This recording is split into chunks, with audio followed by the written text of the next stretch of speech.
The games industry is in a weird place right now. Big gaming production companies have had massive layoffs of thousands of people, while small indie hits made by tiny teams are selling millions of copies in a matter of weeks. It's easy to say that the problem is that these larger teams are being mismanaged. After all, if a 4-person team can make a bestseller in 6 months, why can't the thousands of people at Rockstar make GTA 6 come out any sooner? I think that the best way to answer this question is simple. We need more people to make games and to learn the process. And the best way to do so? Have people join a game jam. If you're like most people, you've probably never made a game. What if I told you that wasn't really an obstacle anymore? As of right now, there are 3 very popular pieces of software that are used for game development, and they are all free. Unreal, Unity, and Godot can be downloaded for free online, and even better, there are thousands of hours of tutorials available, also for free, for anyone who wants to watch them. You don't need a degree or anything, you just need a computer and an internet connection.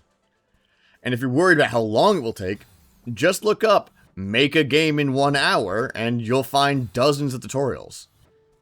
Because of how popular games are, people all over the world are sharing knowledge to help others make their games. And if you don't want to learn just from YouTube, you can find a lot of passionate developers at game jams. Game jams are fairly simple. Individuals or small teams come together to make a game in a short period of time, oftentimes 48 hours. Some let you take up to a month, but that's not the norm. These jams often don't produce much of value, but occasionally incredible games can come out of a game jam. A few notable titles that eventually emerge from game jams are Celeste, Superhot, and Hollow Knight. These all started off as simple prototypes during game jams, and then were made into full games. So, clearly, there's a lot of potential in doing a game jam. And one of the biggest advantages of being in one is that there's very little pressure involved. If you only have 48 hours to make a game, I don't think anyone is going to expect you to make Elden Ring. It's a great opportunity to make mistakes and big swings with very little on the line. Want to try making art for a game? You can.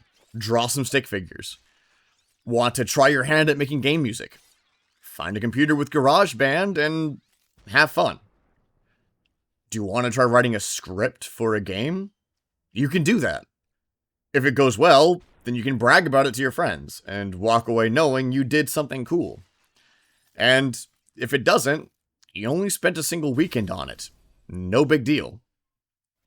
Either way, you get to call yourself a game developer, and you'll have more insight on what goes into making games, big or small. Game jams also have a lot of inherent value for career game developers as well. For many indie devs, it can be extremely helpful to be able to finish a project. If you ever tried starting a creative project, you know as well as I do that knowing when to stop and call it done is incredibly important. Plus, you have a great opportunity to network with other developers and demonstrate your capabilities in a real-world setting. I've talked to multiple game industry veterans on my podcast, and all of them endorse doing game jams as a way to network and showcase your skills. Plus, if you've only ever done one aspect of game development, game jams are a great way to try out other jobs. All in all, game jams are worth doing at least once, regardless of your experience level.